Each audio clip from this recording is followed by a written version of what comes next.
네, YTN 뉴스특보 이어가겠습니다. 방금 보신 것처럼 오늘 오전 헌법재판소에 있었던 윤석열 대통령 탄핵 심판 8차 변론 중에서 조태용 국정원장에 대한 증인신문 장면을 함께 보셨습니다. 네, 정형식 재판관 그리고 김형두 재판관의 질문 이어서 보셨고요. 지금 현재 국회에서는 국회 측과 윤 대통령 측 대리인단이 재심 판정에 입정을 했다는 소식이 들어왔습니다. 윤 대통령도 현재 대심 판정으로 입정을 해서 오후 재판도 잠시 뒤 시작될 예정입니다. 관련해서 오늘도 두 분 모시고 이야기 나눠보도록 하겠습니다.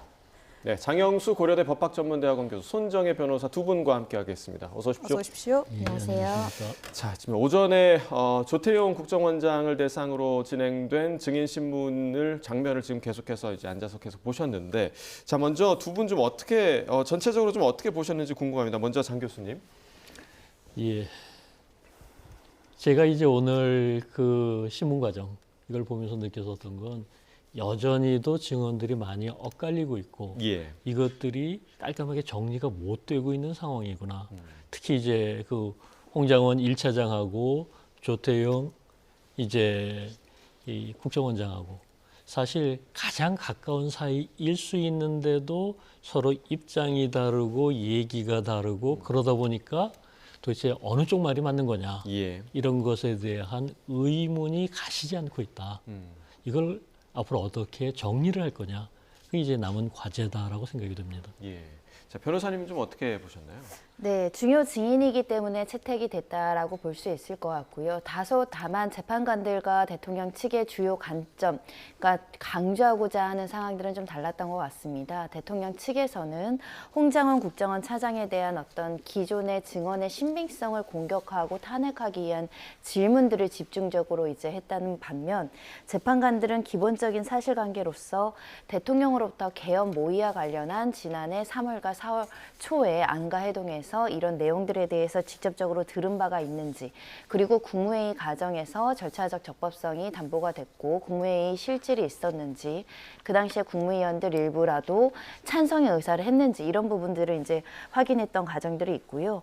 특히 홍장원 전 차장과 중요한 사실관계는 결국 홍장원 그 차장이 이제 진술하고 간 사실, 그러니까 싹 다 잡아들여라, 방첩사에 대한 지원을 해라, 이런 취지의 진술을 들은 바가 있는지에 대해서는 이런 사실, 그러니까 싹 다 잡아들여라는 듣지 못했지만 방첩사 업무에 대해서 지원 지시를 하라는 취지의 진술은 들었다라는 증언을 통해서 주요 사실과 관련해서는 홍장원 차장과는 일치되는 진술도 나왔지만, 또 세부적인 사실과 관련해서는 또 불일치하는 진술이 있기 때문에 다소 증인들 사이에 기억의 왜곡 또는 기억의 편집 또는 기억의 망가 또는 편의주의적 어떤 생각들을 기초로 해서 각자의 입장에서 각자의 기억대로 진술을 했다라고 해석할 수 있을 것 같습니다. 네.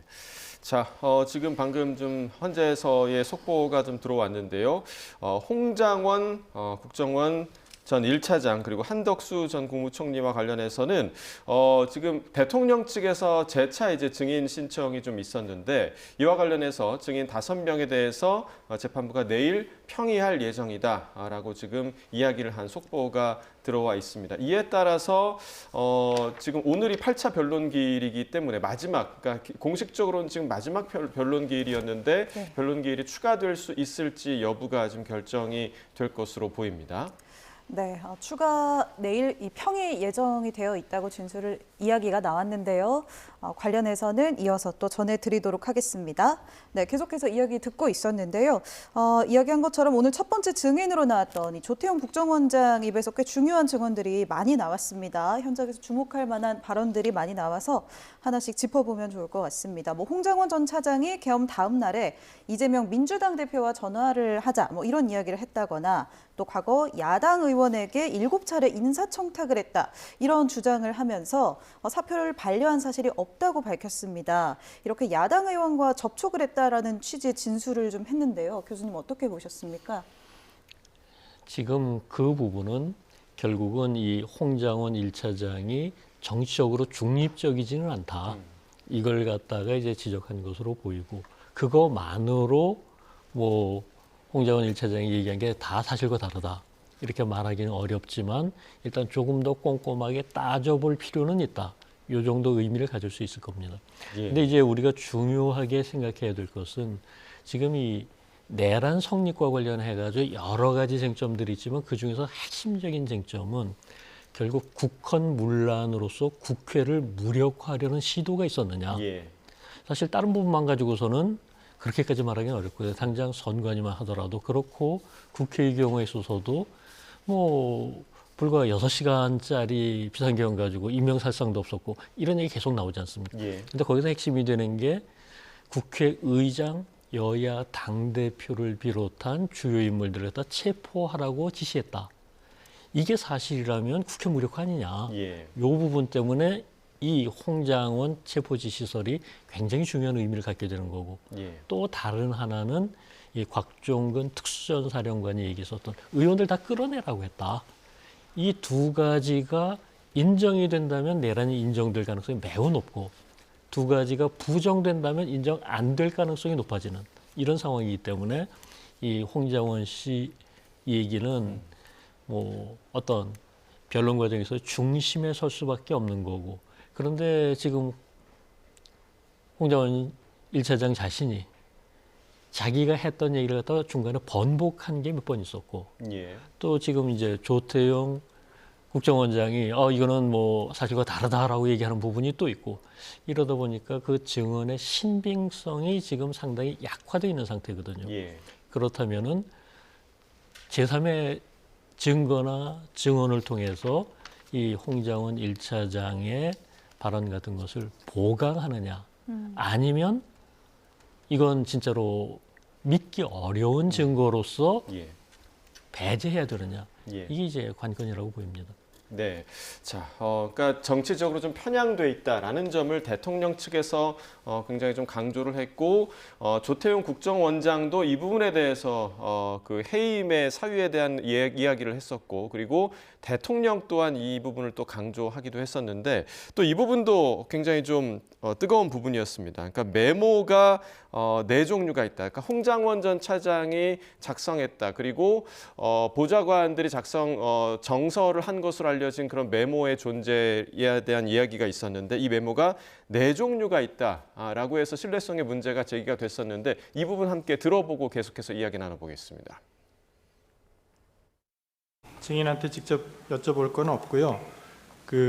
아까 피청구인 측에서 을 127호증의 이의를 제시하셨지 않습니까? 그것이 어디서 나온 건가요? 그 사진. 네. 저 사진은 칼라 복사가 된 걸로 보여지는데 칼라 복사인데 저기 어디서 출처가 어디예요? 우리 을제 127호증의 이의하고는 좀 다른 것 같아요. 127호증의 이의는 수사기관에서 제출된 거고 네. 흑백으로 뭐 복사한 거를 또 복사하고 이렇게 된 거고 거기 지금 저 화면에 띄어져 있는 저 문서는 캡처한 건가요? 아니면 뭐 어디서 나온 건가요? 김어준의 뉴스공장에서 이제 이 박선원 의원실에서 제공했다라는 그거를 캡처한 네, 캡처를 해서 네. 이 부분은 자른 것이고요. 사실 이것은 제가 나중에 그러니까 그 홍장원에 대한 증인 신문 이후에 이 사진 파일만 다시 별도로 받은 것입니다. 사실 이 김어준의 뉴스공장에 나온 이 파일 자체도 흐릿해서 이 지금 사진을 출력한 것보다는 훨씬 더 해상도가 떨어집니다. 그러니까 그 사진이 어디서 나온 거예요? 이거는 제가 아는 기자로부터 받았습니다. 그러면 혹시 청구인 측에서 저 원본이 있나요? 최초에 저기 박선원 의원실에서 제시했다는 그 원본. 저희가 알기로는 저렇습니다. 저 부분이 박선원 의원이 그날 정보위 설명회 하던 날 그 여기 우리 사건에도 나온 그 김병조 TV 네. 김병조 의원하고 같이 저 곽종근 이진우 인터뷰하러 가서 그날 그래서 여기 정보위 참석을 할 수 없어서 김병기 의원이 대신 참석을 한 겁니다. 그래서 박선원 의원이 그 며칠 뒤에 홍장원 차장한테 따로 연락을 해서 내가 간사한테 그날 설명을 못 들었으니까 한 번 더 설명을 해달라 이렇게 해서 얘기를 듣고 저 메모를 홍 차장이 가지고 있던 메모를 박 의원이 카메라로 찍어서 폰으로 카메라에 담겨 있던 사진본이라고 알고 원본을 아직도 그러면 홍 차장님이 갖고 있는 그런데 저 버전하고 지금 수사기관에 제출된 버전하고 같은 문서로는 보이는데 뭐 삭제된 부분이 있고 하니까 수사기관에 제출할 때는 아마 그런 부분을 삭제하고 제출한 것이 아닌가. 저희는 그렇게 짐작하고 있습니다. 이게 원본은 갖고 계시지 않군요. 네, 저희 사진만 폰에 다져 있는 사진만 가지고. 그러면 피청구인 측에서 그 아까 제시한 사진하고 을제 127호증의 이하고는 똑같지가 않아요. 그건 수사기관에서 제출된 것이니까 그거를 증거로 제출을 하시는 게 어떨까 싶은데 그게 칼라 복사가 돼 있어서 더 명확한데 원본이 없다면 네네, 추가로 가장 제출하도록- 원본에 가까운 것 같은데. 네, 추가로 제출하도록 하겠습니다. 예, 예.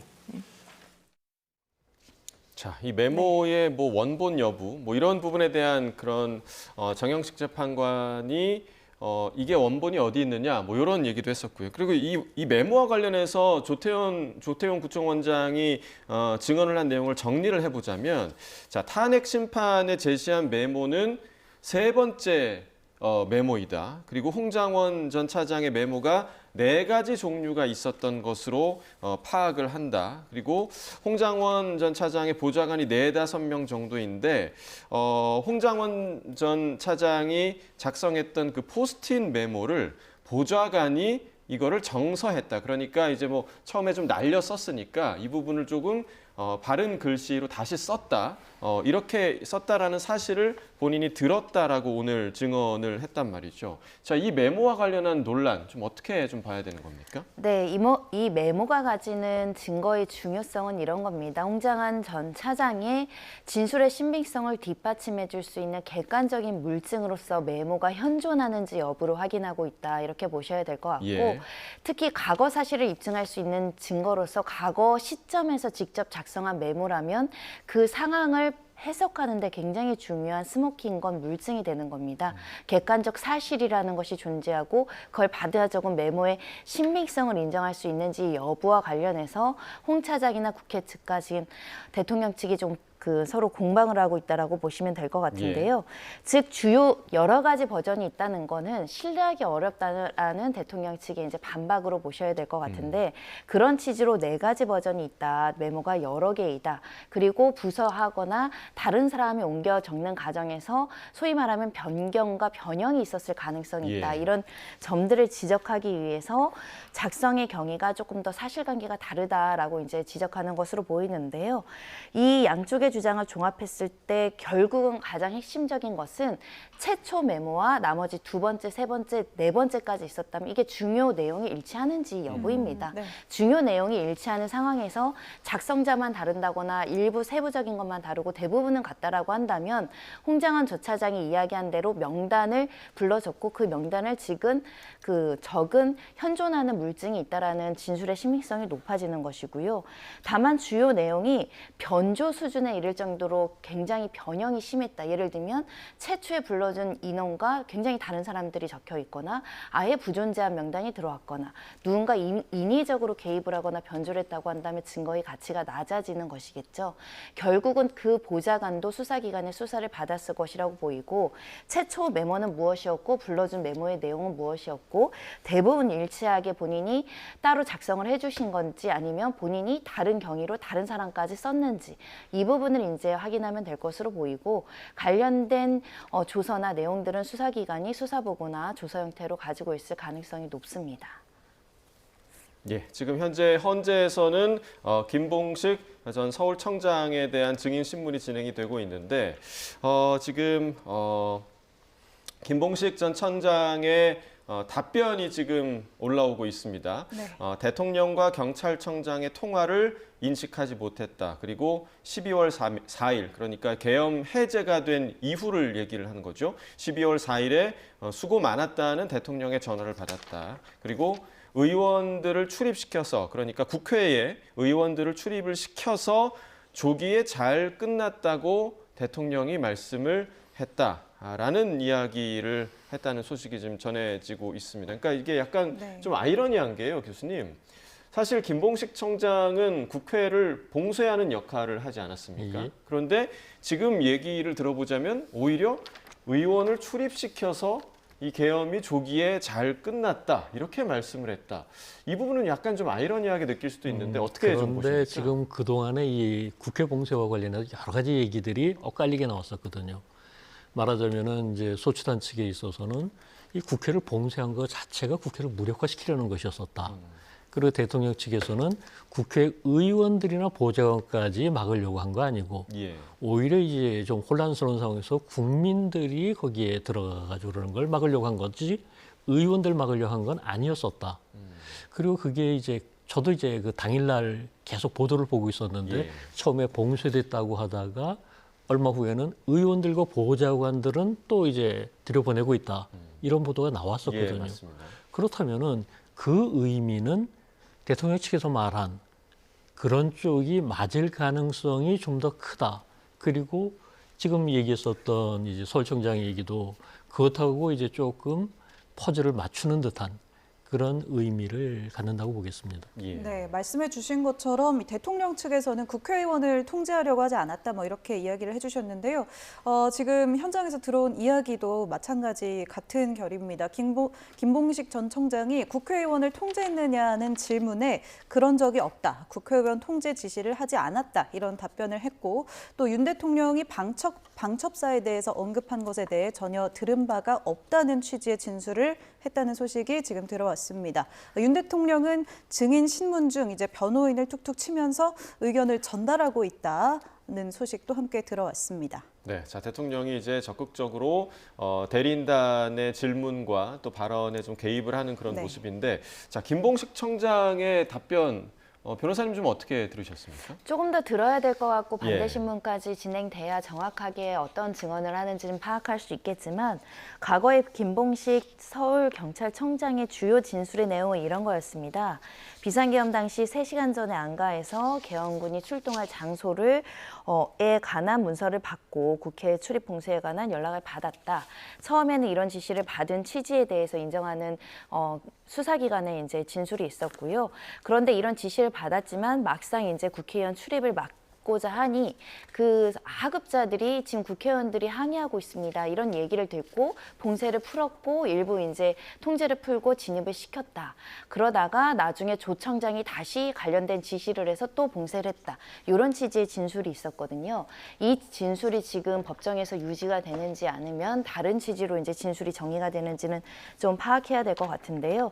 현재로서는 지금 국회의원들을 봉쇄하거나 국회의원들 출입 통제를 하지 않았다라는 취지로 이야기하는 것으로 보이고 특히 체포를 하라는 요청이 없었다라고 한다면 김봉식 전 청장이 지금 주요 진술의 요지는 그 당시에 상부로부터 국회의원들에 대한 체포 지원에 대한 요청은 없었고 특히 국회의원들이 국회로 들어가는 봉쇄나 여러 가지 출입 제한과 관련해서는 명확하진 않지만 이런 그 출입을 제한하지 않았다라는 취지로 대통령 측에 유리한 증언을 하고 있는 것이 아닐까라는 생각을 하고 있습니다.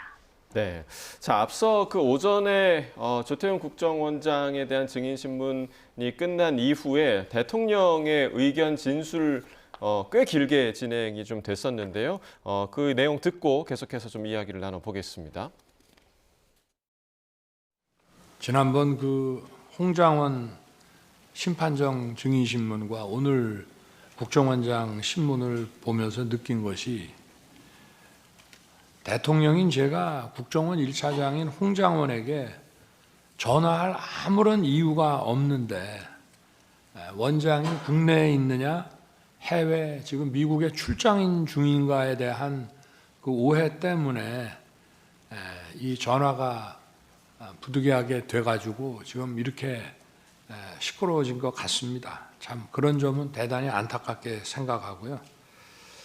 제가 몇 가지만 좀 저걸 하겠습니다. 아까도 국정원장이 그 홍장원에 대한 해임 건의를 저한테 처음 한 것이 12월 5일경이라고 말씀을 하셨는데 저는 이거는 12월 4일 밤이라고 분명히 기억합니다. 제가 집에서 쉬고 있는데 저한테 전화를 주셔서 첫 마디가 혹시 홍장원 1차장이 대통령님께 비화폰 전화를 드린 일이 있습니까? 라고 첫 번째 물으셨고요. 제가 아니 홍장원이가 저한테 왜 전화를 하죠? 그러고 일단 비화폰 확인하고 전화를 다시 드리겠습니다. 비화폰으로 왔기 때문에. 제가 딱 보니까 16시 00에 전화가 왔어요. 근데 제가 비아폰 소리가 거의 무음이고 약간의 진동만 있기 때문에 제가 못 받은 것 같더라고요. 그래서 제가 국정원장에게 다시 전화를 해서 아니 저 전화가 왔는데 이 친구가 나한테 대통령한테 왜 전화를 했나 그랬더니 이제 그때 비로소 얘기를 이제 시작을 하시는데 국정원 간부의 그 해임 건의에 관련된 얘기이기 때문에 공개된 법정에서 다 말씀을 드릴 수가 없습니다. 국정원장도 그렇고 저 역시도 마찬가지인데 분명한 사실은 벌써 몇 달 전부터 정치적 중립 문제와 관련해서 원장의 신임을 많이 잃은 상태였던 것을 제가 알 수 있었습니다. 그래서 제가 국정원장한테 좀 한 소리 했습니다. 아니 주례 보고를 하는데 국정원 1차장이 이렇게 원장의 그 신뢰를 잃은 상황이면 이만큼 중요한 정보가 어디 있느냐? 왜 나한테 이거를 미리 보고를 안 하셨습니까? 그랬더니 관찰을 좀 하다 보니 늦었습니다. 라고 하면서 여러 가지 말씀을 하셨고요. 저는 즉시 원장님이 쓰는 사람인데 원장님이 그렇게 신뢰를 못하겠다 하면 인사조치 하십시오. 그리고 후임자는 누가 좋은지 생각해서 알려주십시오. 그래서 아마 후임자 얘기가 그 다음날 있었을 것을 원장님께서 아마 이 두 가지를 섞어서 좀 생각하시는 게 아닌가 싶고요. 저는 기억이 분명합니다. 그리고 제가 원장님으로부터 그 해임 사유를 들어보니 홍장원 1차장 본인도 자기가 이미 국정원장한테 많이 눈밖에 나가 있고 신뢰를 잃었구나 하는 사실을 본인이 알 수 있었을 상황입니다. 그런데 제가 12월 3일 계엄 당일날 저녁 한 8시경쯤 경찰 삼청도 안가를 다녀와서 좀 있다가 국정원장한테 전화를 한 이유는 분명히 그 전주인가 전전주에 미국 출장 때문에 주례 보고를 못합니다 라고 저한테 얘기를 했기 때문에 그 생각이 나서 확인을 한 것이고, 왜 제가 전화를 했냐면 통상 국무회의에는 안보실장과 비서실장이 배석을 합니다.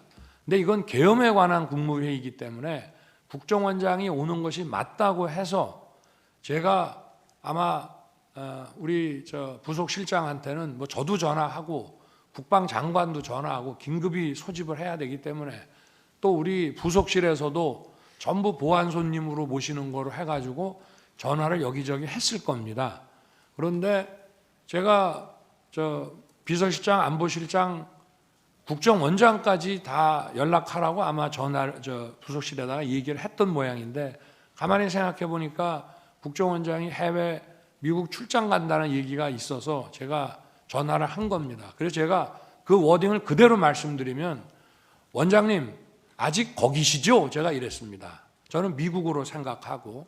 그랬더니 예, 저 아직 여기입니다 라고 답을 하셨습니다. 그래서 저는 그게 미국에 여전히 계신다고 알았기 때문에 나중에 말씀하셨다는 거는 그때 우리가 길게 얘기할 상황이 아니고, 네, 잘 알겠습니다, 일 잘 마치십시오 이러고 제가 전화를 끊었는데, 그리고 나서 8시 반경에 부속실장이 모시고 들어오길래 제가 화들짝 놀랍니다. 원장님 미국 안 계셨어요? 하니까 내일 출발합니다 라면서 아마 그 뒤에 말씀을 하셨던 것 같고요. 제가 국정원장께 전화한 거는 계엄 국무회의니까 국정원장이 있어야 된다고 해서 이제 한 것입니다. 그리고 제가 이제 국정원장이 해외에 있는 줄 알고 홍장원 1차장한테 이제 그 원장 부재 중이니까 원 잘 챙겨라라고 얘기를 한 이유는, 이제 그런 전화 하려고 전화했는데 안 받습니다. 그리고 한 20여 분 있다가 이제 전화가 오는데, 제가 전화를 딱 받아보니까 홍장원 1차장 목소리가, 뭐 저도 반주를 즐기는 편이기 때문에 딱 제가 보니까 벌써 술을 마셨어요. 본인도 인정했고. 그래서 원장 부재 중인데 이 친구가 이렇게 벌써 사람들 만나서 이게 좀 문당지 않다고 판단했기 때문에 제가 분명히 원장 부재 중이신데 원 잘 챙겨라. 그리고 내가 이따가 우리 홍 차장한테 전화할 일이 있을지 모르겠다. 이렇게 하고 전화를 끊었습니다. 본인은 아마 취 중이어서 제가 원장님 부재 중이신데 라는 얘기를 제대로 원래는 답을 이렇게 해야죠. 원장님 아직 서울 계십니다. 이렇게 답을 해야 되는데 답이 없었어요. 알겠습니다. 이렇게만 답을 하더라고요. 그래서 저는 진짜 저 원장이 부재 중인 줄 알았는데 8시 반에 강의구 부속실장이 모시고 들어오길래 제가 깜짝 놀랐습니다. 그래서 이제 쭉 그 국무위원들 와서 얘기가 이제 이어지고 제가 아마 원장님한테도 원장님 부재 중인 줄 알고 제가 홍장원 1차장한테 전화를 했습니다라고. 네, 윤 대통령의 의견 진술, 오늘 오전에 있었던 의견 진술도 함께 듣고 왔습니다. 방금 들었듯이 오늘 오전에 있었던 조태영 원장과 기존 홍 전 차장의 증언이 좀 엇갈리는 부분들이 많습니다. 조금 전에 저희가 전해드린 것처럼 대통령 측에서 이제 홍 전 차장을 포함해서 증인 5명을 추가 증인 신청을 했습니다. 헌재에서 이렇게 엇갈리는 진술이 많이 나온 만큼 추가 증인 채택할 거라고 보시는지요, 교수님? 저는 채택해야 된다고 생각합니다. 네. 지금 헌법재판소가 굉장히 중대한 사건을 맡고 있고 예. 여기에서 국민들이 설득돼야지만 됩니다.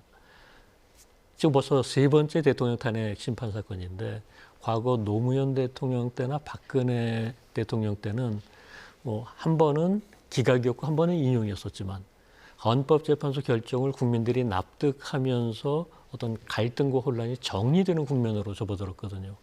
그런데 지금은 그때하고 조금 상황이 다른 게 이 헌법재판소에 대한 불신이 커지고 있고 편향성 논란이 있는 상태에서 이걸 더 키우면 안 된다. 오히려 충분히 방어권 보장하고 그래서 객관적이고 중립적인 재판을 하는 것이다. 이걸 보여줄 필요가 있다고 생각합니다. 네, 자 지금 뭐 교수님 말씀해주신 것처럼 헌재에 대한 불신, 특히나 이제 대통령 측에서 지금 많이 표출이 되고 있는 부분이고요. 실제로 오늘 그 조태용 원장 증인 신문 전에 대통령 측 그 대리인단에서 지금 헌재가 선고기일을 정해놓은 것처럼 서둘러서 지금 재판을 하고 있다. 빠른 결정보다 공정한 심리가 필요하다. 만약에 이런 불공정 심리가 계속되면 대리인단이 중대 결정을 할 것이다 라고 지금 발언을 했거든요. 그러니까 여기서 만약에 지금 중대 결정, 그 대리인단이 할 수 있는 중대 결정이라는 게 좀 어떤 게 있습니까? 뭐 잘 언뜻 생각나진 않습니다. 예. 다만 박근혜 전 대통령 사건 때의 어떤 선례를 비추어 봤을 때 대리인들이 전원 사퇴하겠다 이런 입장을 밝힐 가능성을 염두하는 거 아닐까, 또는 뭐 판결에 불복하겠다 이런 뭐 메시지가 나올 여지도 있고요. 다만 이렇게 대리인단이 전원 사퇴하는 경우에는 스스로 방어권을 포기하는 절차적 참여권을 이제 포기한다라는 의미가 될 수 있을 것 같고요. 특히 전원 사퇴했을 때 대통령에 대한 탄핵 심판을 변호사 강제주의로 해석해야 되는지에 대한 또 헌법에 대한 해석도 남아있기 때문에 여러 가지 좀 곤란한 점은 발생할 여지가 있습니다. 예. 다만 이렇게 신속성을 너무 앞세우는 거 아니냐 이런 지적에 대해서는 재판의 어떤 가치라는 것은 공정성과 신속성이 같이 조화롭게 가야 되지 공정성만 너무 치중하다 보면 그 절차가 지연됨으로 인해서 국민 대다수가 국정 운영의 공백이라는 또 결과를 같이 책임져야 되는 만큼 조화롭게 도모를 해야 된다라는 점 말씀드릴 수 있고요. 이 헌법재판소에 대한 신뢰 문제는 불신을 조장하는 일부 부적절한 어떤 주장들에 대해서는 과감하게 제거하고 들어야 된다라는 말씀을 드릴 수 있습니다. 이게 지금 불공정하게 누가 봐더라도 형평에 어긋나게 진행되는지와 관련해서는 첫 번째로는 방어권이 충실하게 이행되는 측면이 있습니다. 증인신문 절차도 동등한 시간이 배정되어 있고 동등하게 증언 신청이 되어 있을 뿐만 아니라 앞서서 대통령이 의견 진술을 하는데 통상의 법정에서는 증인 진술 과정에서 당사자가 직접 의견을 개진하는 것조차 소송지휘권 행사로 제재하는 것이 통상적입니다. 왜냐하면 대통령이 증인의 발언에 대해서 의견을 제시하면 증인들에게 영향력을 미쳐서 소위 말하는 유도된, 의도된 어떤 증인신문이 진행될 가능성이 있기 때문에 증인신문 과정에선 최대한 객관적 사실만 진술하게 할 뿐 당사자들의 주장이나 의견들이 강조돼서면 증인이 객관성이 떨어질 염려가 있음에도 불구하고 대통령의 진술의 기회를 허용하고 있는 점에 봐서도 불공정하다고 보기가 어렵고, 있고 예. 지금 대통령 측에서는 처음에 송달 문제, 기피 신청 문제, 증인 신청과 관련한 문제, 또 조서의 증거 능력을 뭐 택할지 여부, 그리고 뭐 내란죄를 철회하는지 여부, 절차마다 방어권을 행사해서 다툴 수 있는 모든 요소를 방어권 행사의 의견으로 문제 제기나 이의 제기를 하고 신청을 했고, 이에 관련해서 재판관들이 평의를 열어서 전원일치 또는 다수 의견으로 채택, 불채택, 이의신청 받아들이지 않는다, 이런 여러 가지 이제 절차를 진행하고 있습니다. 예를 들면 대통령에 대한 당사자의 직접 증인에 대한 신문에 대한 신청과 관련해서도 이미 재판관들이 평의 절차 전원일치로 그 주장을 기각한다라고 이야기한 만큼 지금 대통령 측에서는 필요한 주장을 다 하고 있고요. 그에 대한 판단도 숙고해서 내려주고 있습니다. 그런 만큼 어떠한 근거나 객관적 사실과 부합하지 않게 불공정하다라고 주장한다는 것이 마치 재판관들에 대한 사법권의 독립성을 해칠 수 있다는 우려를 다시 한번 말씀드리고 싶습니다. 네, 말씀 듣는 와중에 또 오후 변론에서 나온 이야기들이 좀 있어서 잠시 전해드리도록 하겠습니다. 김봉식 전 청장이 이제 윤 대통령 측 신문 받으면서 나오는 이야기들인데요. 국회의원 통제에 관련한 대답들이 이어지고 있는 것 같습니다. 비상계엄 선포 10여 분 뒤에도 국회가 평온했다. 당시 계엄일 밤 10시 30분을 전후해서 그때 계엄이 선포됐었는데요. 계엄일 22시 23분에서 47분, 그러니까 계엄이 선포된 직전과 직후로 보이는데 그 당시에는 누구나 국회에 출입이 가능한 상태였다라는 말을 한 것으로 전해지고 있습니다. 또 윤 대통령은 이 증인 신문 중에 잠시 허공을 응시했다는 이야기도 전해지고 있고요. 차단 조치 후에 법적 검토를 거쳐서 바로 출입을 재개했고 국회 장악을 하라는 지시는 없었고 질서 유지를 위해서 차단했다. 검토 후에는 또 잘못된 조치로 판단해서 바로 차단 해제했다. 이런 이야기를 하고 있습니다. 이 국회 차단에 관한 이야기들이 현장에서는 신문에서 답이 나오고 있는 것으로 보입니다. 네, 지금부터 답변들을 보면 시민 안전을 우려해서 이제 통제를 했다. 그리고 질서 유지를 위해서 차단을 했다. 이런 답변이 지금 나오고 있는데 결국은 교수님, 그러니까 이러한 그 질문을 대통령 측에서 던지고 김봉식 전 청장이 답변을 하는 부분, 그러니까 국회를 차단시키려는 게 아니었다. 그러니까 국헌문란의 목적이 아니었다라는 부분을 좀 부각하기 위한 질의응답이 되는 거겠죠? 그렇죠. 네. 그리고 그것이 이제 내란 인정 여부의 핵심 요소일 뿐만 아니라 뭐 그동안에 있어서 보면은 사실 과거의 비상계엄 같은 경우에 있어서 계엄군이 훨씬 더 많이 투입됐었고 그 인해 장막으로 아예 이제 국회 전체를 에워쌌었기 때문에 저도 예전에 이제 봤었습니다만 뭐 담을 넘어서 들어간다는 것조차도 불가능한 상태였는데 그렇게 하지 않은 것도 있고, 또 이번 비상계엄에 있어서는 이 보도에서도 이 국회 봉쇄했다, 출입 통제하고 있다 하다가 또 국회의원과 보좌관은 출입시킨다라고 하는 얘기가 나왔고, 이런 것들이 이제 그 사실관계와 이런 주장이 얼마나 정확하게 맞아 들어가느냐, 이걸 이제 확인해 봐야 될 것 같습니다. 자, 끌어내라라는 지시, 그러니까 이 지시가 굉장히 좀 논란이 되기도 했었는데 이 부분에 대한 질문도 있었던 것으로 보입니다. 끌어내라라는 지시가 있었느냐라고 묻자 없었다라고 김 청장이 답변을 했다고 하고요.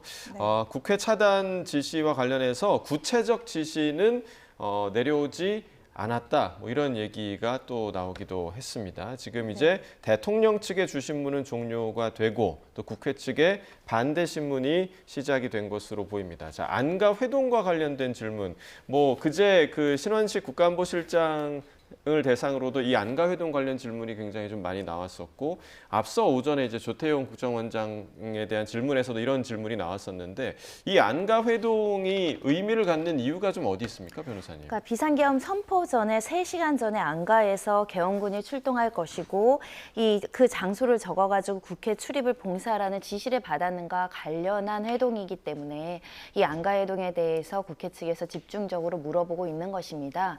현재 조지호 청장 총장과 김봉식 청장이 형사 재판을 받고 있고 구속된 신분으로 이제 법정에서는 피고인들의 입장이 있는데 지금 현재 전부 무죄 취지의 주장을 하고 있고요. 그 당시에 국회를 통제했던 목적을 다투고 있습니다. 예. 즉 조지호 청장도 국회에 대한 출입이나 이런 것들에 대해서 통제를 했던 목적은 내란에 가담을 하거나 내란을 실행하는 주요 행사를 한 것이 아니라 우리는 치안 활동을 했었을 뿐이다. 이런 취지의 진술로서 지금 무죄 주장을 하고 있는 상황이거든요. 지금 앞서서 이제 진술 나온 것 중에 관련된 진술은 이 계엄군이 출동하니까 관련된 안전 조치로 우리가 통제를 했을 예. 것뿐이다. 이건 뭐냐면은 국회의원들에 대한 출입을 통제해서 의결권 방해할 목적으로 우리가 출동을 한 것이 아니고 안전 조치 차원에서 한 거기 때문에 내란의 고의가 없다라는 주장입니다. 본인의 형사 재판에서 주장하는 무죄 주장을 이 헌법재판소에서도 하고 있다라고 해석하는 것이 맞지 않을까 생각 들고요. 원래 김복신 전 청장이 가지고 있는 주요 혐의 중에는 국회 통제로서 국회 의결권 행사를 방해하는 지시를 받았다는 점만 있지 체포해서 끌어내라는 지시를 받은 사실은 앞서서도 인정이 안 됐기 예. 때문에 이것은 확인되는 사실로 보이고요. 다만 출입 통제에 관련해서 어떤 목적이었는가만 이제 공방의 대상이 된다 이런 말씀을 드릴 수 있는 것이고 당시에 관련해 가지고 이 국회를 일정 부분 통제해서 국회의원들을 못 들어오게 하려는 사실관계까지는 확인되는 것 네. 같습니다. 근데 이걸 내부적으로 법률을 검토했더니 이것도 잘못된 지시 같아서 이 봉쇄를 열고 출입을 선별해서 했다라는 것이잖아요. 예. 그러다 보면 이게 국회의원들을 출입하지 못하게 하는 봉쇄 지시는 또 있었다고 봐야 될 것이 아닌가라는 점을 지적해 드릴 수 있고 결국은 전반적으로 이렇게 통제의 목적과 통제로서 이렇게 그 당시에 기동대가 한 1900명 정도 출동을 했는데 단순히 치안 활동에 그치는 활동을 지시받았는가 넘어가서 의결권 행사를 방해하기 위한 목적으로 국회의원들의 출입까지 막았는가 이게 핵심적인 사항으로 보입니다. 네, 이렇게 국회 측의 신문에서는 안가 회동에 대한 이야기들이 나오고 있고요. 조금 전 대통령 측 신문에서 이제 마지막으로 물어봤던 것이 끌어내라는 지시가 있었는지 여부였습니다. 그런데 지금 조금 전 나온 김봉식 전 청장의 발언도 다르고 그전 곽종근 전 특수전 사령관의 발언 그리고 이전 김현태 특임단장의 발언까지 계속 엇갈리고 있거든요. 뭐 곽종근 전 특수전 사령관은 그 당시에 윤 대통령이 지시한 게 확실하다 이런 이야기를 했었고 김현태 특임단장은 이 지시에 끌어내라는 단어는 없었다 이런 식으로 엇갈리고 있는데요. 계속해서 이런 부분에 대해서 헌재가 뭐 추가 증인 신청을 좀 받아들여야 되는 게 아닌가 어떻게 생각하십니까? 예, 지금 사실 이렇게 엇갈리는 부분에 대해서 헌재가 단순하게 이제 재판관들의 다수결로만 결정한다라고 했었을 때 국민들이 납득하기 좀 어렵거든요. 예. 오히려 이런 경우에 있어서는 이제 물적 증거든 인적 증거, 증언이든 이런 것들이 좀 더 보강될 필요가 있을 것으로 보입니다. 다만 여기서 이제 한 가지 우리가 추가적으로 얘기할 수 있는 것은 이 계엄군 쪽하고 경찰 쪽하고는 이제 지휘 계통이 다릅니다. 그러다 보니까 경찰에게 요청한 것과 계엄군에 요청한 것은 다를 수 있다. 요 점은 이제 생각을 해야 될 거고 그렇다면은 경찰 쪽에다 끌어내라는 건 어차피 이제 계엄군에게 요구를 한 거니까 뭐 경찰에 요구 안 했다. 이런 취지로 해석될 수도 있습니다. 그런데 이제 문제는 계엄군 내에서도 의견이 엇갈리고 있고 그리고 이제 윤 대통령은 지금 이게 구두로 전달이 되다 보니까 듣는 사람이 왜곡해서 들었다. 예. 그래서 사람마다 얘기하는 게 서로 다 다르다. 이런 주장까지 나오고 있는 상태거든요. 예. 그렇다면 과연 어느 쪽이 진실인지는 아직도 분명하지 않다. 이렇게 얘기를 할 수 있겠죠. 예.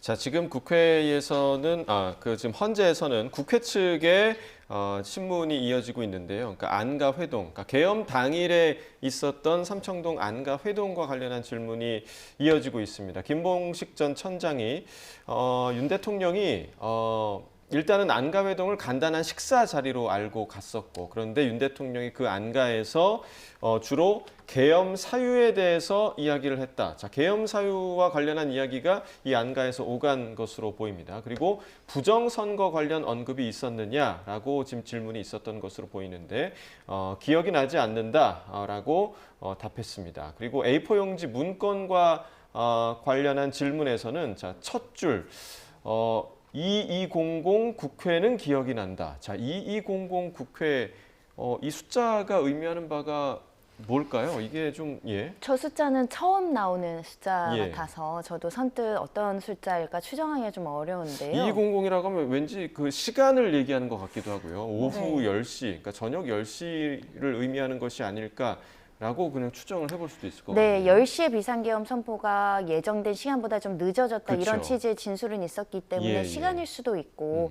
또 경찰 측에서 출동한 인원이 한 1,900명 이상 되고 또 예. 면등포 경찰서나 형사들이 일부 대기했다는 측면에서는 또 출동할 경찰의 예비 숫자도 해석할 여지가 있는데 정확한 격이나 확인하기는 어렵습니다. 다만 A4 용지는 결국 그 대통령실에서 이상민 전 장관이 봤다고 하는 쪽지들과 좀 연관돼서 주요 임무를 지시할 사람들에게 문건이나 쪽지가 전달됐을 수 있는 가능성이 존재하는 상황에서 A4 용지 문건을 하나 받았다라는 진술이 나옴으로 인해 그럼 그 당시 그 문건의 내용은 굉장히 중요한 계엄 선포 이후에 그 포고령을 집행하기 위한 중요한 지시사항이 있었을 것으로 예상되는데 문제는 김봉식 청장이 내용이 기억나지 않는다라고 진술을 함으로 인해서 실질적으로 그 당시에 어떤 문건이 존재했는지는 확인하기 어려운 것 같습니다. 예. 다만 실제 기억이 나지 않아서 이야기 안 하는 것인지 기억이 남에도 불구하고 이것이 본인의 형사재판이나 관련된 부분에 불리할 것이 예상되기 때문에 기억이 나지 않는다라고 하는 것인지는 알 수 없지만 이 정황 자체는 계엄 사태와 관련해서 굉장히 중요한 지시사항이 하달되는 내용들이 적혀 있을 가능성이 매우 높다. 그렇기 때문에 2200 국회와 관련해서 어떠한 지시를 경찰의 주요 그 수뇌부들이 받았다. 이렇게 해석해야 될 것 같습니다. 네. 네, 이 2200 문건에 대해서는 조지호 전 경찰청장도 비슷한 언급을 지난번에 했었는데 2200 국회, 2300 민주당사, 뭐 그때 이런 시간대별로 어디를 접수해라, 뭐 이런 취지로 기억한다라는 진술을 그전 변론에서 했던 걸 참고하시면 될 것 같습니다. 이 김봉식 전 청장도 계속해서 언급 이어가고 있는데요. 국회 측의 일부 질문에는 형사재판의 진행 중인 사항이라고 따로 답을 하지 않은 것 같고 뉴스에 나오는 부분과는 뭐 결이 다른 내용이다. 지극히 개인적인 부분이라는 느낌이다 하면서 이 개인적 가정사에 대한 질문이 현장에서 나온 것으로 보이네요. 네, 그렇습니다. 그 가정사가 이 사건과 어떤 연관성이 있어서 그런 내용들이 제기되는지는 좀 알 수가 없겠지만 결론적으로 지금 경찰도 군과 마찬가지로 비상계엄과 관련한 그 당일에 주요 임무를 지시받은 기관들이 되기 때문에 그 기관들이 계엄 선포 과정에서 대통령과 국방부 장관 등으로부터 어떤 지시를 하달받았는지가 굉장히 중요한 것이고 그 명령을 하달받아서 이것을 실제 집행했는지 또는 집행 불가, 집행 실패 또는 집행 미이행에 있었는지에 대한 부분들이 이제 중요한 쟁점이 될 것으로 예상이 되는데 일단 김봉식 전 청장의 주요 요지는 어떠한 지시는 있었으나 그 지시는 국회의원들을 국회의사당 안으로 못 들어가게 하는 건 아니었고 치안 목적으로 우리는 출동을 받았었고 관련해서 봉쇄를 했으나 이 봉쇄 자체도 위법한 것으로 판단돼서 풀었다. 그래서 일부 의원들이 들어갈 수 있었다라고 이야기를 하면서 오히려 조지호 청장의 주장이 우리가 이런 활동을 했기 때문에 더 큰 일이 벌어지지 않은 거 아니냐 이런 취지로 사실은 경찰에 대한 방어 논리와 무죄 전략으로 무죄 취지의 어떤 진술을 하고 있다라고 해석할 수 있을 것 같습니다. 네, 지금 이 문건과 관련한 이야기가 헌재에서 계속 진행이 되고 있는데 대통령이 있는 자리에서 김용현 전 장관이 이 문건을 전달을 했느냐라고 국회 측의 질문이 있었고요. 이에 대해서 김봉식 전 천장 시간과 장소에 대해서 몇 군데 좀 적혀 있던 것으로 기억을 한다. 그러니까 이제 문건에 이러한 내용이 있었던 것으로 지금 기억을 떠올리고 있는 것 같습니다. 그런데 그 문건이 제목이 있거나 공문서의 형태는 아니었다라고 김봉식 전 천장이 답변을 현재 하고 있고요. 자, 손정혜 변호사와는 여기까지 좀 이야기를 나눠보도록 하겠습니다. 오늘 말씀 고맙습니다. 고맙습니다.